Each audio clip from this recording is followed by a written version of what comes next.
Greetings, everybody. This is your friendly neighborhood movie fan coming to you again. And I made a post on my Facebook page about this a few days ago. First, please ignore the Back to the Future gear. I'm not going to be talking necessarily a lot about that franchise today, although it will be brought up, briefly. Um, but no, what I'm going to be addressing today is a rumor that has been going around in the Star Wars community for probably the last week or so. And it was reported online that current Lucasfilm president Kathleen Kennedy is likely to step down from her position in August. Now,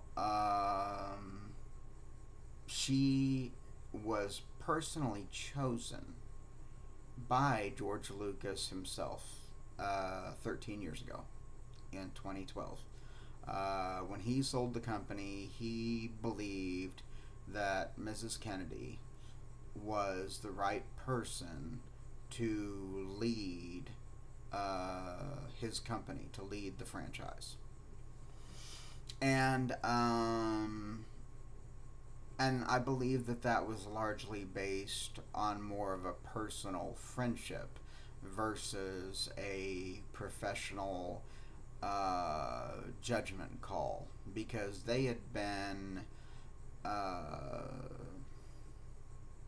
they had been close friends and close allies for about 30 years. I mean, um, I don't remember if she worked with him on the original Star Wars trilogy. She may have, because she's been in the business that long. Um, but I do know she worked with both him and George Lucas. They worked. She worked with both George Lucas and Steven Spielberg on many different projects. She also worked with Robert Zemeckis, most notably Back to the Future. Um, but but she also worked on many other high-profile films. She was involved in the Jurassic Park franchise. She was involved with Batteries Not Included. She was involved with E.T. the Extraterrestrial. She was involved with Raiders of the Lost Ark and the Indiana Jones sequels. So she had a very active role in the film business, primarily serving as a producer and also an executive producer. Now, I want to explain a little bit with both of those things involved, because there's a lot of people, a lot of casual viewers of films who don't really understand what those jobs entail, and until recently, I didn't either. I had to look it up. So, forgive me for, not staring the camera right in the face, but I'm going to be reading this off of Google since I looked it up. So, here's what those jobs entail. Okay. A film producer's job is to oversee and coordinate all aspects of the film's production, from initial development to post production and distribution. They are responsible for securing financing, hiring key personnel, managing the budget and schedule, and ensuring the project meets artistic and technical standards. And then they break that down. They say that they identify potential film ideas, including securing script rights and working with the writers. They develop and secure the financing and budget. They oversee the pre-production phase, which includes location scouting, casting, and hiring of background crew. Then, in terms of the day-to-day operations, they make sure that everything is on schedule and within budget every single day. They also supervise the director and the other production staff. And then they work with various departments such as wardrobe, visual effects, music, that kind of thing. And then they also work with the editors, They work with the distribution teams and the marketing teams, so they're partially responsible for helping with like posters and T-shirts and commercials and that kind of thing. Um, and then it says here they work closely with the director and other key creative members to ensure that the film's vision is realized, and they provide creative feedback and guidance throughout the production process. And then they say they manage the relationships with the investors and the studios, and they negotiate contracts and oversee financial matters. So, in essence, in closing, this particular page says that a film producer acts as a leader and coordinator, ensuring the film project is successfully produced from beginning to end. They need to possess a strong understanding of the filmmaking process, excellent communication and leadership skills, and the ability to manage budget and timelines. Okay, so that is the role of a film producer's job.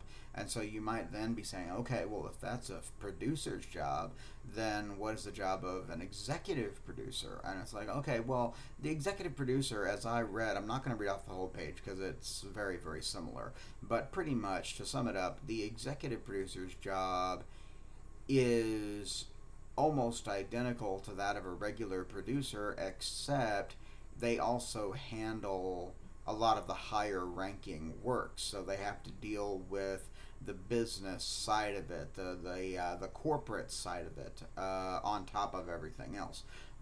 So Kathleen Kennedy has functioned in both capacities on different projects. So there's no doubt that she does have a very solid head on her shoulders when it comes to understanding the film business as a whole. Okay, I don't think anybody could reasonably doubt that. But here is where my major criticisms start. Um, I remember back in 2012 when the news broke that George Lucas was selling his company. And at first I was crestfallen because I loved the original trilogy. I grew up on them. I was not alive when they came out. The original film came out in 77. I was born in 80. So, I grew up with the original trilogy, the unaltered original trilogy on VHS. And I loved it. I loved the story, I loved the characters, I loved the effects, I loved the music, I loved everything about it, but I never held them to be sacred relics. And so I guess that makes me, a bit of an outsider, or perhaps even a traitor to, you know, the first generation fans, the teenagers who were born in the 60s and saw the original film in the theater during its original run. Um, but to be completely honest, I don't really, their viewpoint doesn't really matter to me because I wasn't alive then. I don't share their experiences. I don't necessarily hate them for their experiences, but I just can't relate to it because I wasn't there. I only know what I experienced. Um, so, uh, when it was first announced that Lucas sold his company, um,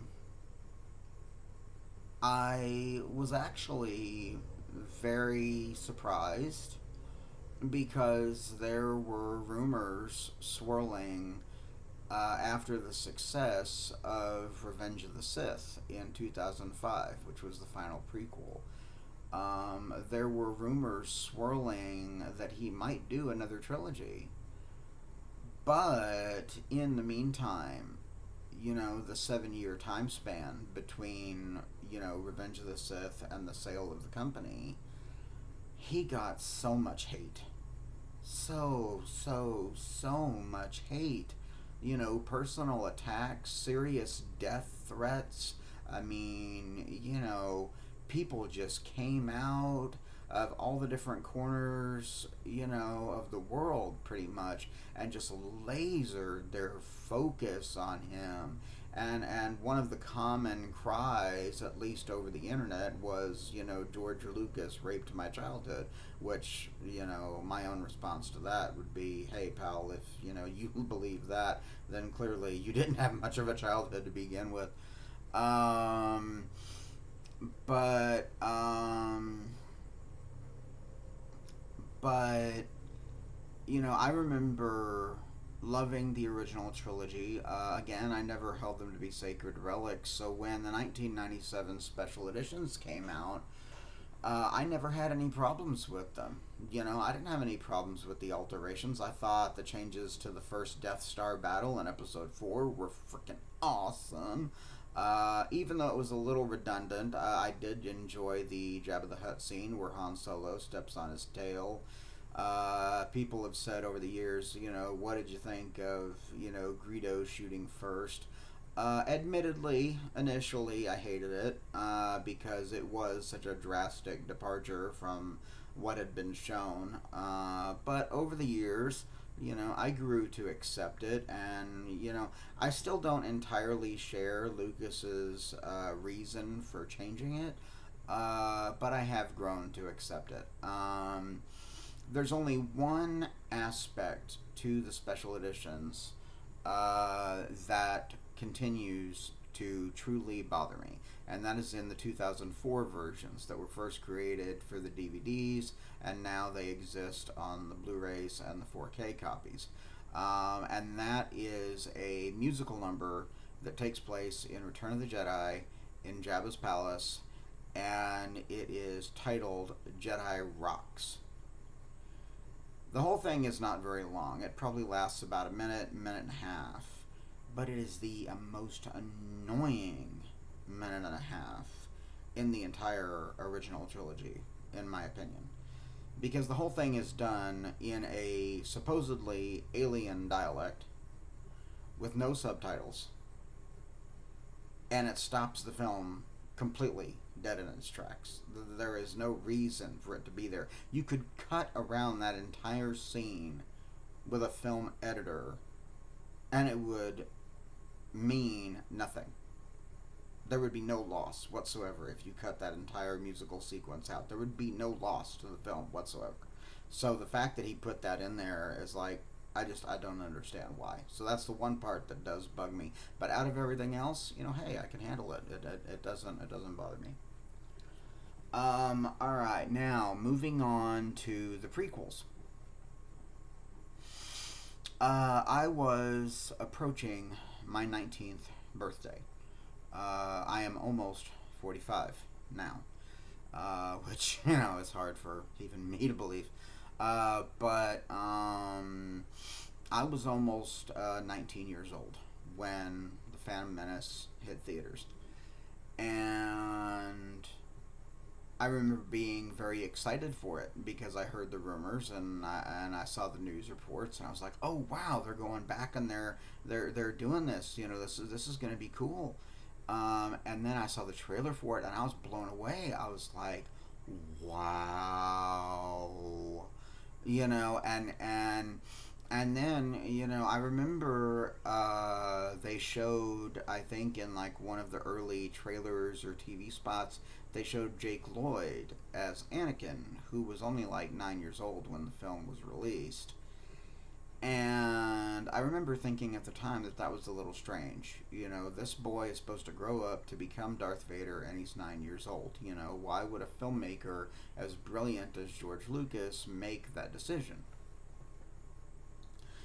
But for those who have seen the movie, they understand very clearly why George Lucas made that decision. Because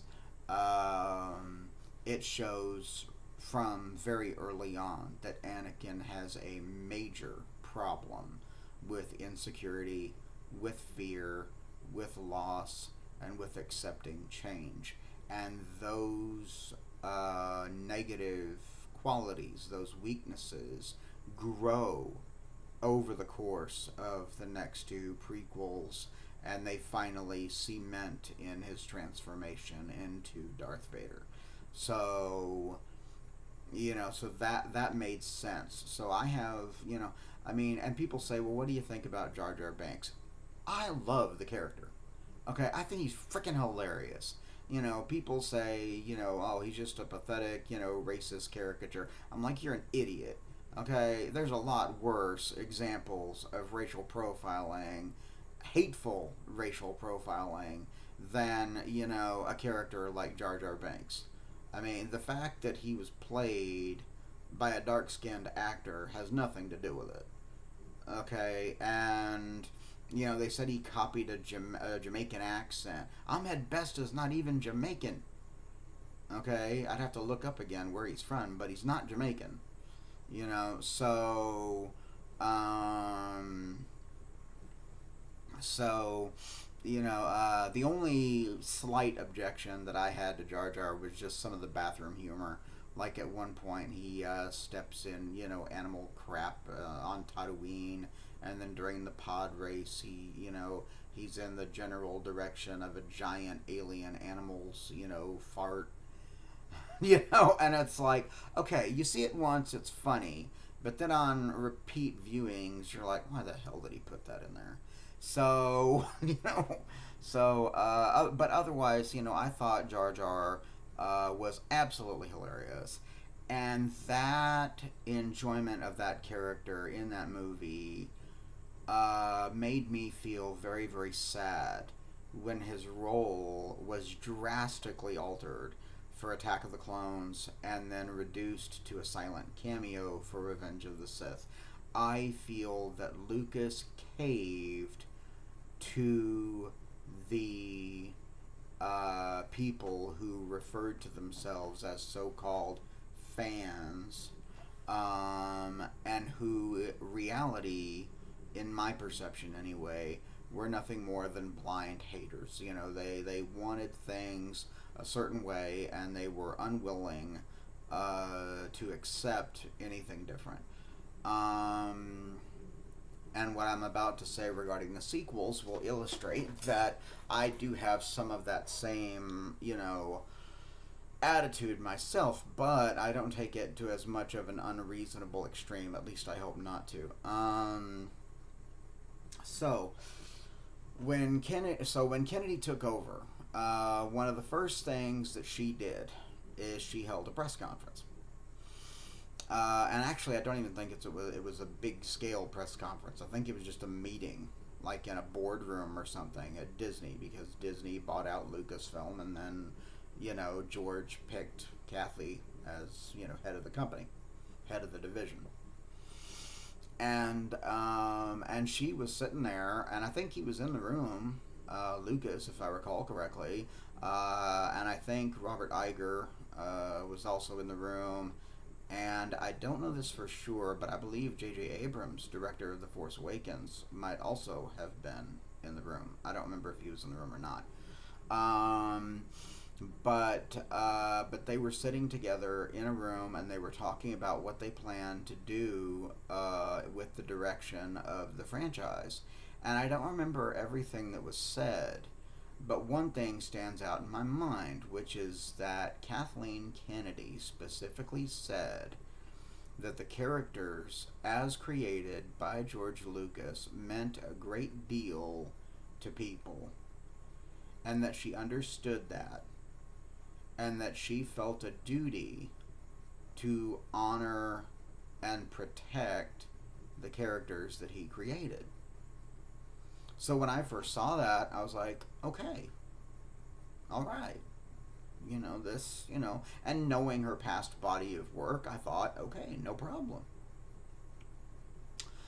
So then in 2015, the first sequel film, The Force Awakens, was released. It was a huge, astronomical hit. Epic proportions, made over $2 billion at the box office. Okay, no film, I don't think, in the entire history of the franchise had reached that point. I could be wrong. I'd have to look at the numbers for the prequels, but if I had to guess, maybe Revenge of the Sith had gotten closest in terms of the prequels, unadjusted for inflation. But but The Force Awakens was a huge, massive hit, and as a standalone story, I enjoy the movie a great deal. It was directed by J.J. Abrams, who I mentioned previously. I had seen his film Mission Impossible 3, which was a wonderful film in its own right. He was the director of the Star Trek reboot series that starred Chris Pine and Zachary Quinto. He had also created the television series Felicity, starring Kerry Russell in the 1990s. And I believe he also wrote the Harrison Ford movie regarding Henry. So he has a long time history in the film business, writing characters. And he was also a well known fan of the Star Wars intellectual property. So, for someone like him to be chosen by Kathy to helm the Star Wars franchise as a director and to direct the first installment was very encouraging. And he wrote the script along with Lawrence Kasdan, who wrote The Empire Strikes Back. And many people who love the original trilogy hail The Empire Strikes Back as the best of the three. My personal preference is Return of the Jedi, but I do enjoy The Empire Strikes Back. And so it was Lawrence Kasdan and J.J. Abrams who wrote the script. There was an initial draft by a writer named Michael Arndt, but apparently very little of that material was used in the final film. And as a whole, the story was very, very well told. They had new characters. They had a scavenger simply named Rey, played by Daisy Ridley, on a desert world named Jakku, very similar to Tatooine. And her quest begins when she is approached by a droid named BB-8, who's basically a miniature version of R2-D2.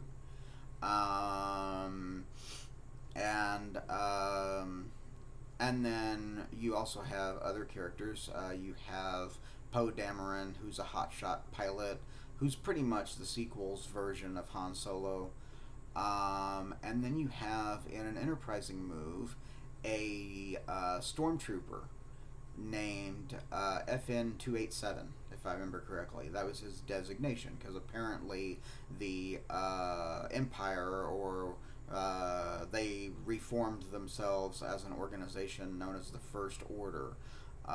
They did not give their stormtroopers individual names, only alphanumeric designations. And so they called this, young man FN-287.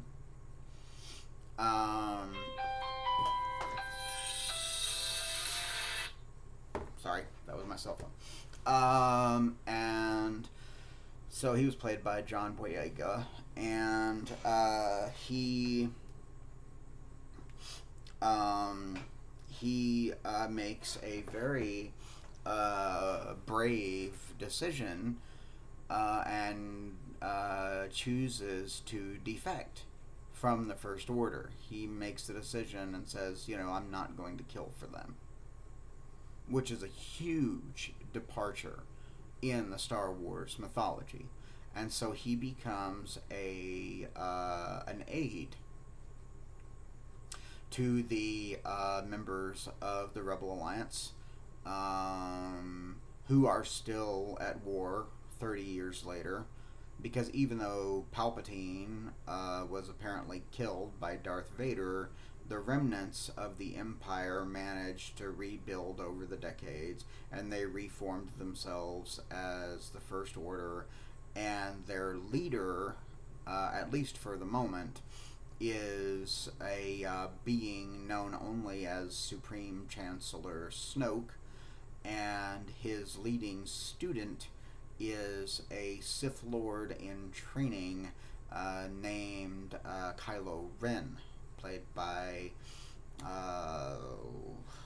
what's his name? I forgot his name. What is his name? Adam Driver. Adam Driver. And so,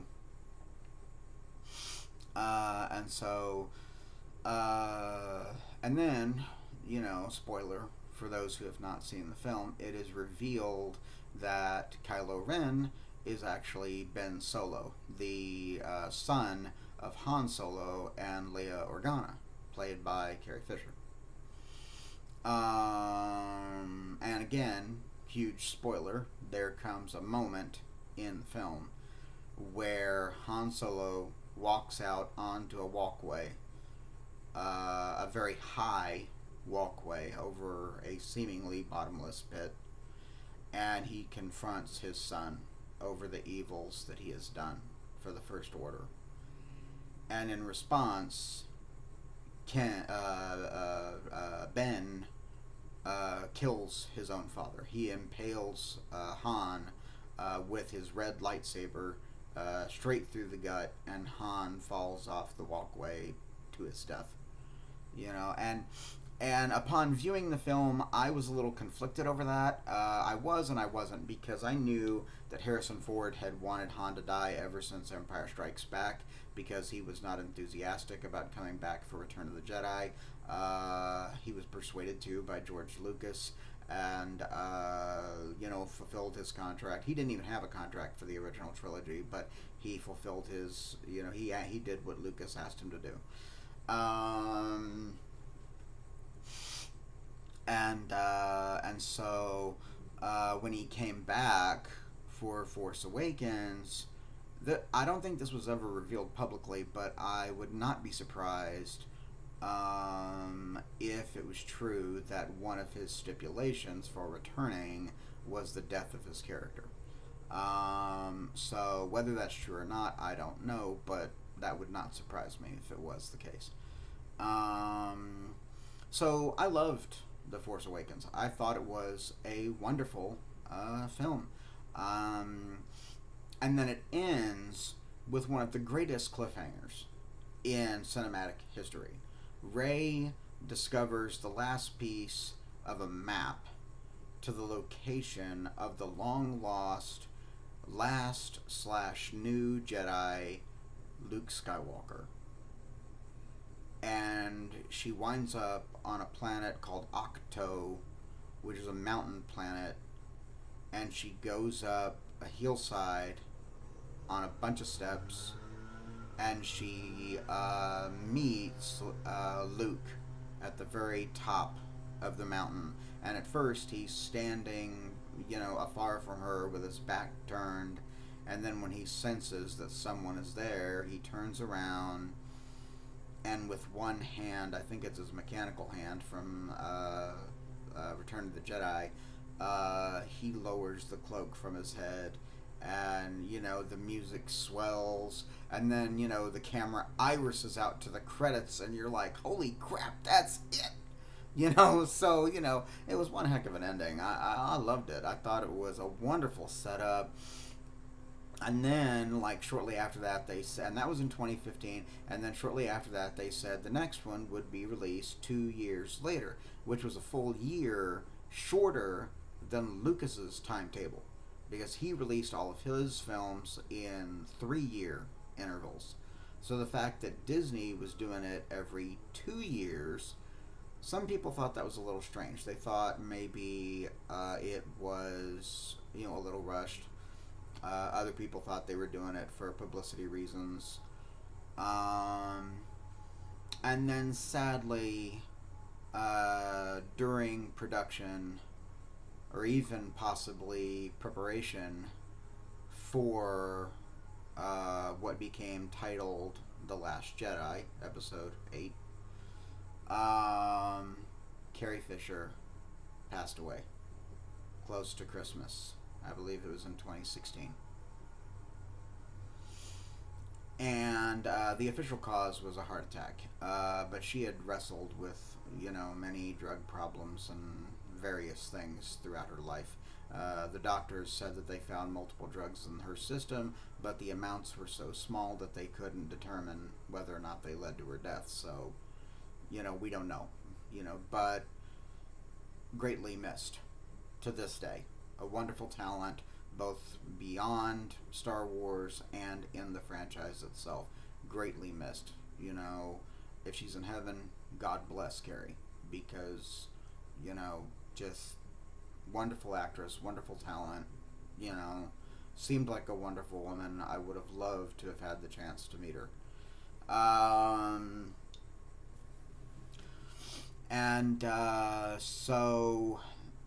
remember being very excited. Epically excited would be an understatement. I was on cloud nine when the press junket started for The Last Jedi. I was hugely excited for this. I was looking forward to it with bated breath. I was like, yes, come on, let's see where this is gonna go, And it begins exactly the same moment where The Force Awakens left off. You see Rey reach into her backpack and she holds the lightsaber out and Luke accepts it. And from that point forward, everything was literally smashed apart. Everything went wrong. I mean, a few moments from accepting the saber, Luke literally tosses it over his shoulder off the cliff. I kid you not. And I'm like, and I remember watching that and I'm thinking, why is he doing this? And then at different points throughout the film, he starts telling Rey that, the Jedi need to die. That, the Jedi are not the only path to the light side of the Force. That, that he no longer believes in the Jedi Order. And I'm like, wait a minute.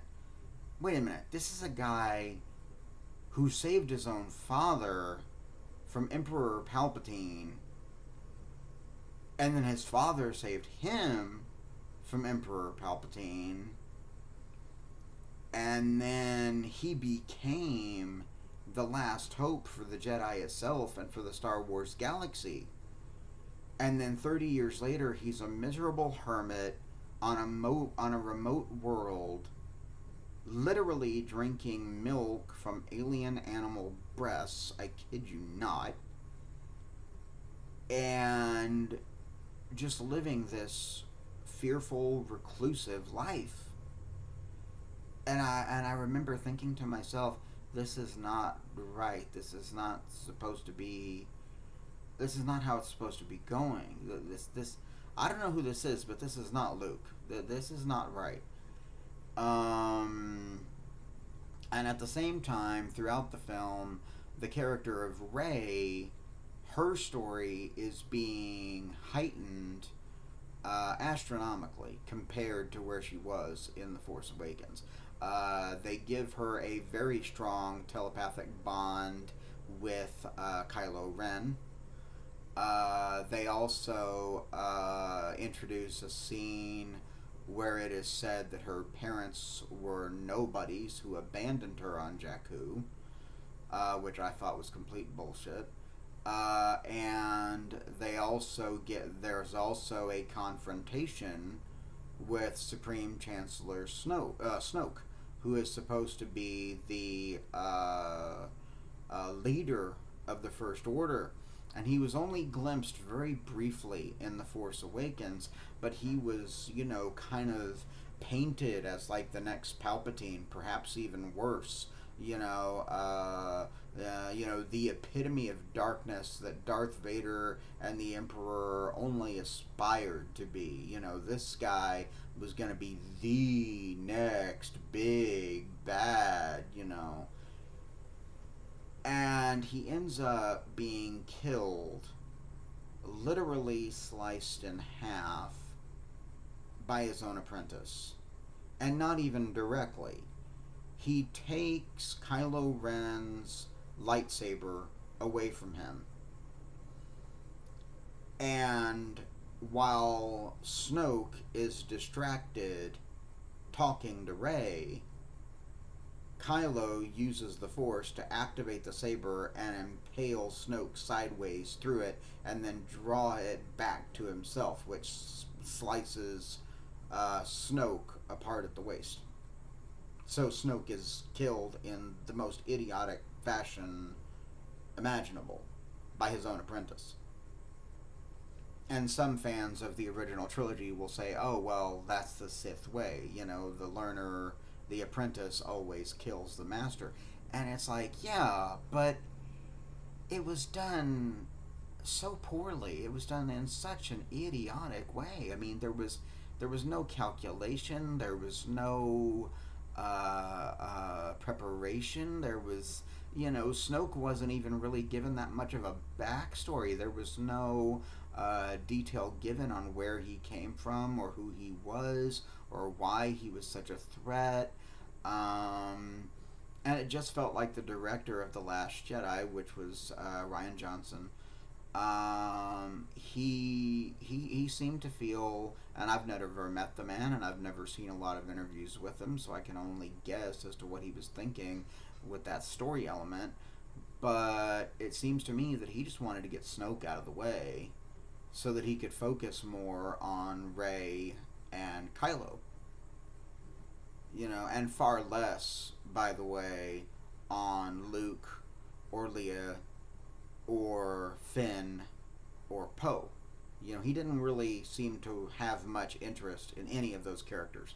Well, I take that back. He did have a major interest in Leia, but she was changed drastically as well. Her inner character was changed for the worse because a new character was introduced alongside her, known as Vice Admiral Holdo, played by Laura Dern from Jurassic Park.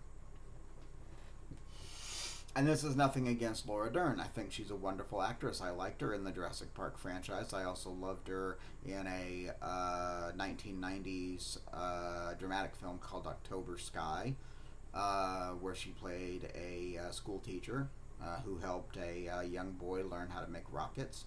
So I thought, she did wonderfully in that film. When she was much younger, she did a film called Mask, which was based on the true story of Rocky Dennis, and she was the main character's love interest in that movie. So, she's a wonderful actress. But for whatever reason, she stepped into this role, and I don't understand why she did it. I don't know if she really does share that kind of mentality. Um, but basically, the biggest scene with Holdo and Leia involves Poe taking on an unauthorized mission that apparently leads. I've only seen the film once, so it's been a long time. But if I remember correctly, Poe's actions lead to the destruction, or at least the crippling, of a Rebel Alliance ship. And so when he gets back to base, he's basically torn to smithereens by Vice Admiral Holdo over his actions. Now, I've never been in the military, okay? But I do understand the basic principle of someone who is ruthlessly and thoughtlessly insubordinate being punished. Okay, I understand the justification for that. That's not the issue. But the way it was done, the way that it was orchestrated, and the way that it was performed, and the expressions on both Laura Dern's and Carrie Fisher's faces, and the tones of their voices, it seemed to me that the intent behind that scene wasn't so much to punish Poe for disobeying orders as it was to punish him for being a man and daring to go against the orders of a female officer. That seemed to be their aim, at least in my eyes, with that particular scene. And I felt that that really betrayed Leah's character, because Leah was a strong, independent woman, no doubt about it, in the original trilogy, but she did not lord it over people. Her strength was not depicted as coming from her biology. So, you know, she did have a connection to Luke through the Force because they were twins, but that was, partly biological and partly spiritual, depending on how you look at it. Her character traits, her bravery, her integrity, her sense of compassion and authority, and wanting to do the right thing. None of those, I mean, all those traits are admirable, but none of those things were sourced in the fact that she was a woman. And in her scenes with Holdo in The Last Jedi, it basically seemed like the whole scene was screaming, "I am woman, hear me roar, you have to listen to me because I'm female, and if you don't, you suck." That's what it seemed to paint a picture of, for me. Um, and when I say this on message boards, people automatically assume that I hate women. I don't. I love women. I think that they are one of God's greatest creations. But that does not mean that they are right all the time, just like men are not right all the time. No one is right all the time, and it has nothing to do with their sex. So, let's just level that argument right there. But I do believe that that scene was very poorly written, very poorly staged, and very poorly acted. And that is not to blame any of the actors, but I do believe that Kathleen Kennedy and Ryan Johnson were the ones who primarily shepherded that scene and that mentality throughout the entire film, because there were other moments like that. There was an entire subplot in the movie devoted to them traveling. Finn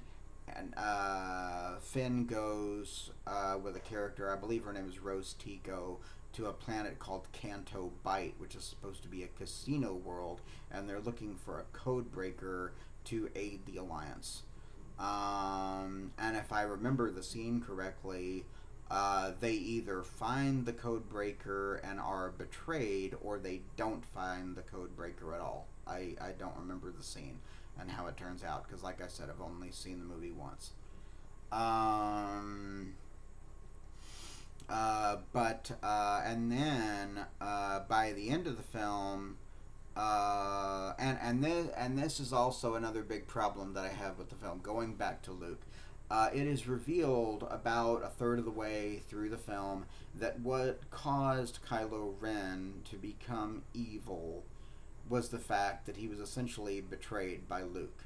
Luke had been his teacher at the Reformed Jedi Academy, and one night Luke came to Ben while Ben was sleeping, and it is said that Luke sensed the dark side of the Force in Ben. And in a moment of panic, he ignites his green lightsaber over the face of his nephew. I have a major problem with that, because that completely is a reversal of Luke's character by the time he reaches the end of the original trilogy. All of his sacrifices, all of his heroics, all the trials he went through to grow and develop and mature and become this grand, pure hero, and then 30 years later he does something so despicable, and we're never told why. There is no reason given as to why he sensed darkness in Ben, why he was afraid of the darkness up to this point. What did he experience over that 30-year time span? We're not told. All it is oh, he fears, he senses darkness in his nephew, and he decides the only solution is to kill him.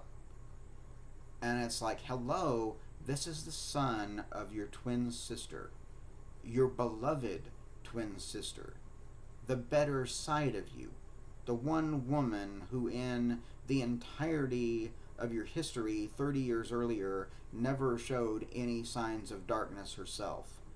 So why in the world would you have a slight suspicion of darkness in her son and then end up trying to kill him?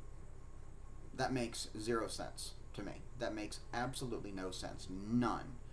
And I don't just hold Kathleen Kennedy and Rian Johnson accountable for that.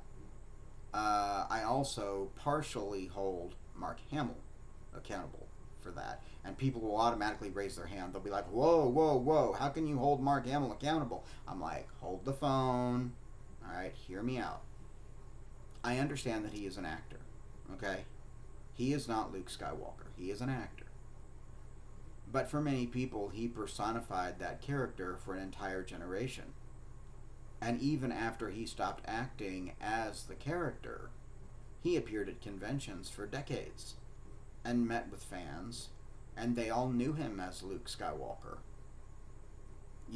So he still retained that status in the minds of a lot of people for 30 years. There was no separating him from the character in a lot of people's minds. Now, some people may say that's unreasonable, and I would agree to a certain extent. But I do believe that he should have fought harder to defend Luke's integrity in the story, because he did say that during production of the film he read the script and he went to director Rian Johnson and he said, I fundamentally disagree with everything that you've done to my character in this story. But then he also said, I understand that it is my job as a contracted actor to tell your story, so I will do my best to do that. My opinion is that he never should have acquiesced in the second half. He should have done something. I don't know if necessarily it would have been legal or involving the press or using his clout on the celebrity circuit. I don't know. But he should have done something. Okay? And if you watch the interviews where he was promoting the movie, if you watch his body language and his facial expressions and the tone of his voice, he was pretty much doing everything other than screaming from the rafters, do not see this movie.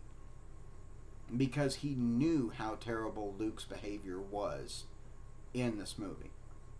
Because by the end of the film, Luke appears to go fight Kylo Ren one-on-one in a lightsaber duel, but then at the end of the duel, he vanishes into thin air, and it's revealed that he's a force projection. He's still back on Octo. And then after that, apparently the projection of himself all the way to where Kylo Ren was drained him of so much force energy that he dies. He becomes one with the force. He collapses, and his robe just folds in on itself, and visually it's a good moment because it kind of echoes the twin suns on Tatooine, but story-wise it doesn't make any sense. And then in, I believe it was 2019, we got the third and final sequel called The Rise of Skywalker. Now, the first film made over $2 billion, like I said. Last Jedi made like 1.3, I think. And then The Rise of Skywalker made like 1.03. Okay, so it was the lowest earning of the three sequels, the last one. And I understand to a certain degree that not all film series are going to make the same amount of money, but when you're talking about something as high profile as Star Wars, and then you get a major letdown like The Last Jedi was, you know, I mean, it. I have not seen the Rise of Skywalker all the way through, but I've seen some clips on YouTube. And while it is better, while what I've seen is vastly better than the Last Jedi, it is nothing compared to The Force Awakens, the original trilogy, or the prequels. You know, if I had to rate The Rise of Skywalker, I would sadly have to rate it as the second worst film in the nine episodes of the Skywalker saga. You know, I would sadly have to give it that rating. Marginally better than The Last Jedi, but not by much. Um, I do think that Mark Hamill gave a much better performance in some of the scenes that I saw from The Rise of Skywalker. There's a particular scene where he speaks with Rey as a Force ghost, and he discusses Rey's parentage, which it's revealed that she is actually Palpatine's granddaughter, and that Palpatine has returned from the dead as a dark side clone. Um, and I personally think that was both of those things were the most idiotic ideas in the history of cinema. But then the maker of the film, I don't remember who wrote it. I don't think J.J. Abrams wrote it. If he did, I feel very bad for him, because if he wrote that movie himself, that means he had a lot of influence by Kathleen Kennedy, and I do not believe that she knows what she is doing when it comes to this franchise. And they literally had Rey be described as the incarnation, the physically manifestation, the physically manifested incarnation of all previous Jedi who had lived before her. And I remember seeing that in the clip and thinking, I beg your pardon. No. No. She starts off as a nobody from the planet Jakku, presumably abandoned by her parents, hoping that her parents will come and get her. Then, in The Last Jedi, it is revealed that her parents are nobodies. And then it's revealed in The Rise of Skywalker that at least one of her parents was related to Palpatine, and thus she is Palpatine's granddaughter. And I'm like, pardon my language, but what the fuck? Okay, I mean, I don't get it. You know, this was insane on absolutely every level. And the final confrontation is held between Rey and Palpatine. You know, not Luke, not even his Force Ghost, not Kylo Ren turning against the dark side, even though there is a very memorable scene with Harrison Ford as the spirit or memory of Han Solo, and Ben Solo reclaiming his true humanity. So I thought that was a very good scene. Um, uh, but one of the final scenes of the movie that I've seen on YouTube is Emperor Palpatine telling Rey as he blasts her with Force lightning, I am the Sith. Or I am all the Sith, I think is what he says. And then her response, while she blocks his lightning back to him with two lightsabers. I believe one of them is Luke's old saber and one is Leia's. She, says to him in a defiant tone, "And I am the Jedi." And it's like, it's supposed to be this heroic moment, but the way that it's staged, the way that it's performed, it comes across as insanely over the top and almost a mockery of what the original trilogy and the prequels were about. So, I honestly don't know if I will ever watch The Rise of Skywalker all the way through. Because it seems like a movie. I mean, I consider The Last Jedi to be a complete bastardization in every sense of the word. Okay, I cannot think of a good moment in The Last Jedi. Okay, I can't. In terms of ratings, I give Last Jedi a 0 out of 10. If I had to rate the Rise of Skywalker, I would give it a 1 out of 10 simply because I haven't seen all of it yet. On the message boards, I said no rating, simply because I haven't seen it yet. But if I had to give it a numerical score, I would say 1 out of 10, simply because there has to be a number somewhere. So I would say 1 out of 10. But but that brings us to post sequels. Okay, well, what happened after the sequels? Well, Kathleen Kennedy was still in control of the franchise, and she oversaw many different projects. And so there were a couple of other movies. There was an independent spin off film called Star Wars Rogue One. And it was set between the events of Revenge of the Sith and the original Star Wars from 1977, also known as A New Hope. And it told the story of the inventor of the Death Star and his daughter, and how she led a team of anti-heroes, basically, to try and, get the plans to the Death Star. And then the very end of the movie shows the plans being delivered to, Princess Leia, who in the film was played by Carrie Fisher's daughter, Billie Lourd.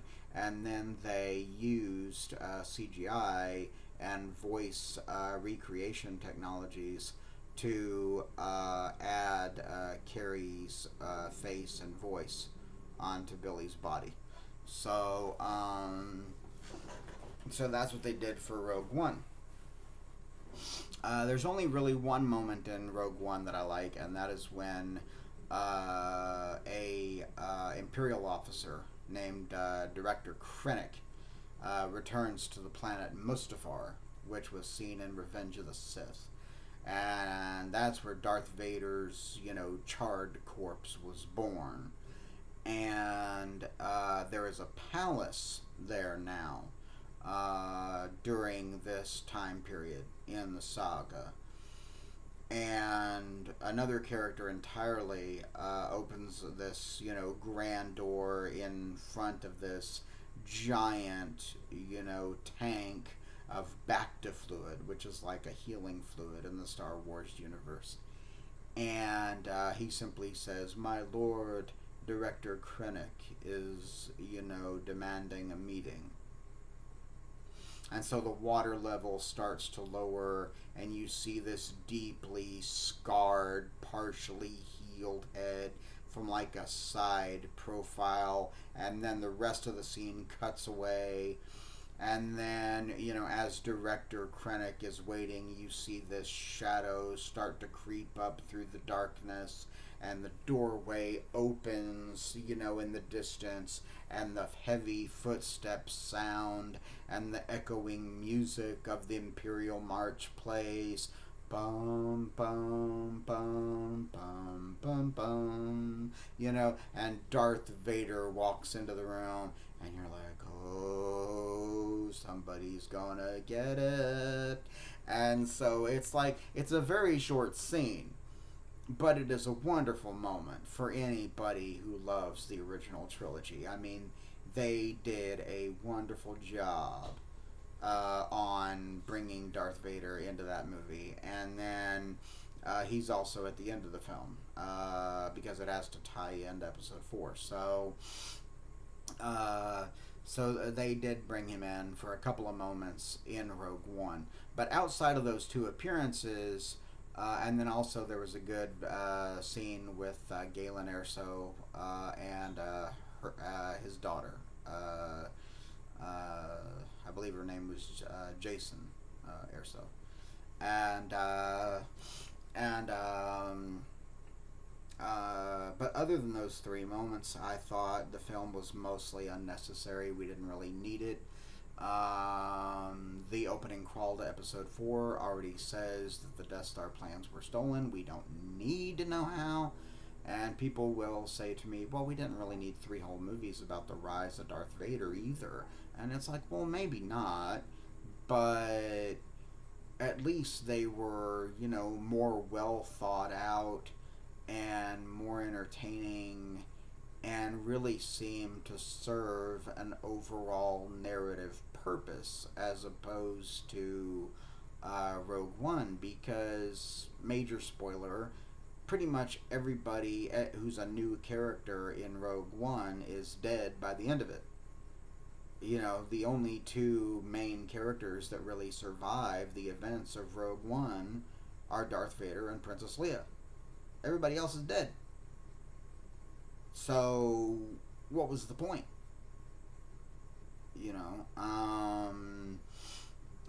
And then as for the other project, the second spinoff was called Solo, a Star Wars story, because the official title of Rogue One was Rogue One, a Star Wars story. So they did another one called Solo, a Star Wars story. And this was supposed to be about a young Han Solo, like in his 20s or so. So this would have been set about 10 years before A New Hope. And we are shown about how he was not given a surname at birth, that it was assigned to him later in life. They show how he meets Chewbacca. They show how he begins his conflict with the Empire. It's a great story, and I like, the story of the film, and the visual design is truly remarkable, and Ron Howard is a tremendous actor and a wonderful director.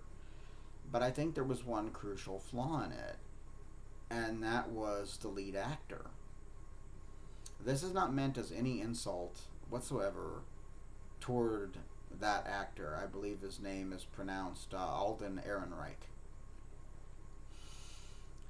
He did not physically resemble Harrison Ford in the face. And he did not seem to be making any attempt to be mimicking any of his mannerisms. Now, I understand it's a younger version of the character, and no actor wants to directly rip off another actor. I get that, okay? But, at the same time, you're dealing with an iconic character, okay? Because just as Mark Hamill had been associated with Luke Skywalker for decades, and Carrie Fisher also had the same thing happen to her with Princess Leia, Harrison Ford had a much more diversive film career, but to a lot of people he was still known as either Indiana Jones or Han Solo. So, when they decided to make a movie about Han Solo, it would only make sense that whoever they cast needed to both look the part and be able to perform the part. And to be honest, I have seen fan films, okay, independently made fan films that probably cost a couple of grand to make, and the lead actors that were cast as Han in those films gave a better physical and attitude performance than Alden Ehrenreich did as Han Solo. Okay, so I don't know if that was Alden's fault. I don't know if that was Ron Howard's fault. If I had to guess, probably not on either one of them. If I had to guess, it would probably be Kathleen Kennedy's fault. because she was the one overseeing Lucasfilm, even though Ron Howard directed the movie. Um, Ron Howard was the replacement director. There was a pair of directors who were originally hired to make the movie, and then apparently Kathleen Kennedy did not like their vision, and they were fired.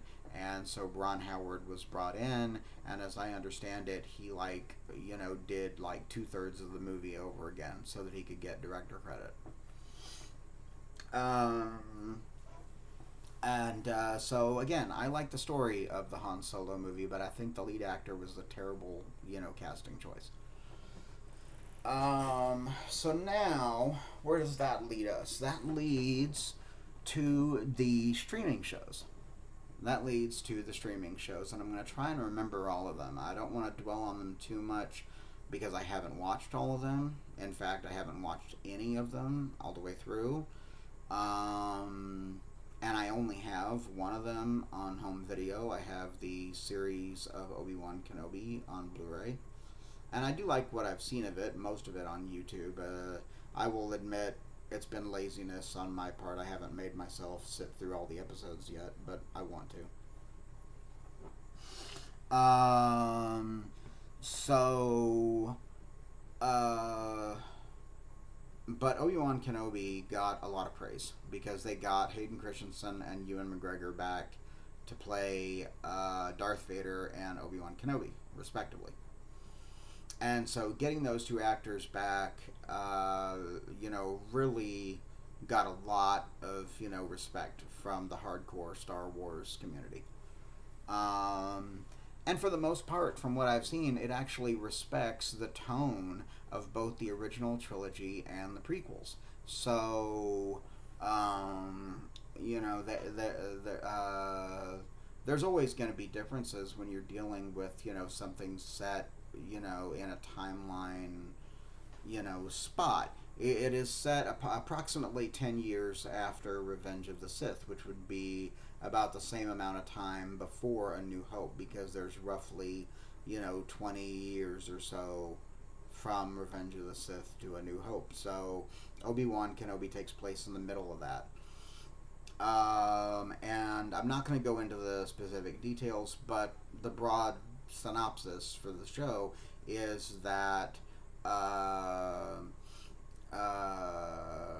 Obi-Wan Kenobi is living a reclusive life on Tatooine, watching over Luke Skywalker from a distance, who's like 10 years old, and Uncle Owen does not want him trained, and even persistently rebuffs Obi-Wan, because at one point, Obi-Wan says he must be trained, and Uncle Owen is like, oh, like you did with his father?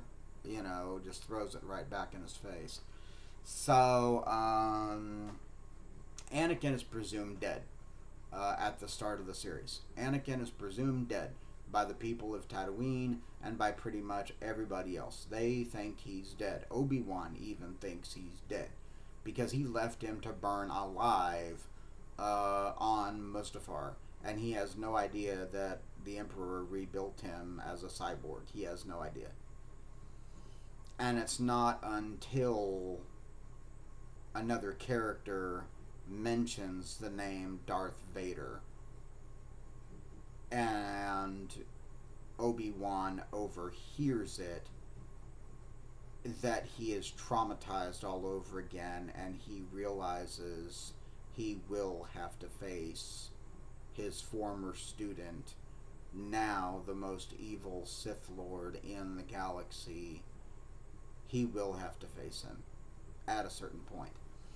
And what eventually brings out that, sequence of events is that Obi-Wan gets drawn on a mission to rescue Leia, who is also approximately 10 years old, and she gets, kidnapped or something. I don't remember the specifics, but she gets kidnapped or something. And so Obi-Wan has to leave Tatooine and abandon his post of watching over Luke to rescue Leia. And that puts him in the crosshairs of Vader and Palpatine. So so that is a very thick, very dense story. The other shows I'm going to sum up very, very briefly because I said I would. I'm sorry for dwelling so much on Obi-Wan Kenobi. But they did a few other shows. They did a show called The Mandalorian, which focuses on a character named Din Djarin, played by Pedro Pascal. Um, and it's probably most widely praised because at the end of season two, they brought a young Luke Skywalker into it because it's set after the events of Return of the Jedi, and with a body double, and with Mark Hamill's voice, and with a reference from a performance of him, and using CGI to recreate his younger face. They managed to put a 30-year-old Mark Hamill into the second season of The Mandalorian, which I thought was awesome beyond belief. And then they also did another show called The Book of Boba Fett, which I haven't seen yet, but they somehow have an explanation for Boba Fett escaping the mouth of the Sarlacc, where he was thrown in Return of the Jedi. And then they also have another show focusing on the popular character of Ahsoka Tano, who is a Jedi Knight who served as Anakin's apprentice during the Clone Wars. And this new show is done in live action, unlike the Clone Wars, which was done in 3D animation.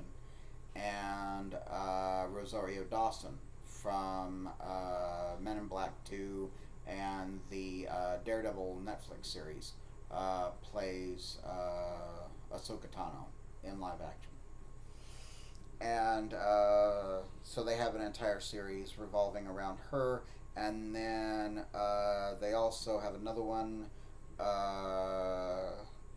revolving around a group of kids called the Skeleton Crew, which takes place on the other side of the galaxy.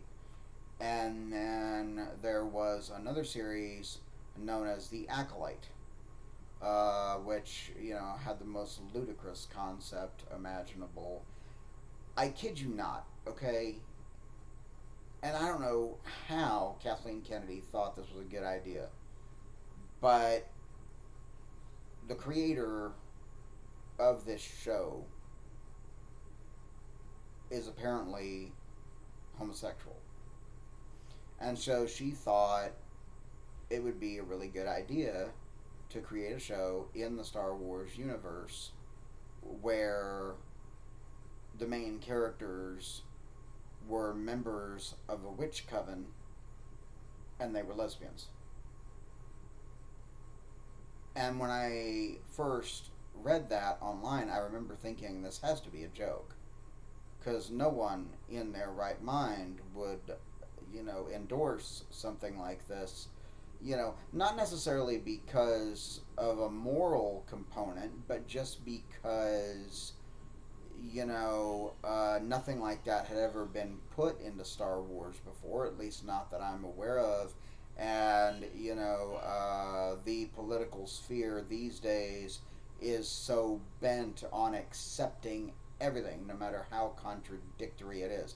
So, you know, uh, it, it, you know, I mean, and so I feel like, um, I really do feel like that show should not have been made, or if it was made, that element should not have been the central focus. So I'm glad that the Acolyte was canceled. It was canceled after like 8 episodes, and then it was canceled. So, but all the others, as far as I know, are still on the air. Book of Boba Fett was only given one season as well, but as far as I know, it has not been officially canceled. They just haven't started season 2 yet. The Mandalorian has had 3 seasons. The second season of Ahsoka is in production. Um, and then there's other film projects, in the works as well. But we honestly don't know There have been rumors swirling about a second season for Obi-Wan Kenobi as well. And Ewan McGregor says he'd love to do it because, he said by the time that they get around to doing it, he'd probably be around the same age as Alec Guinness was in episode 4, so it'd probably work. Uh, but but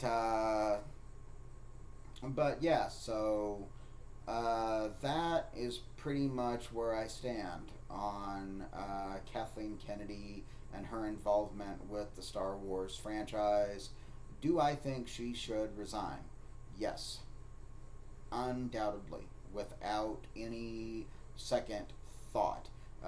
She has said that if she does step down, she will remain in a producer role, but she will not be in charge of the company.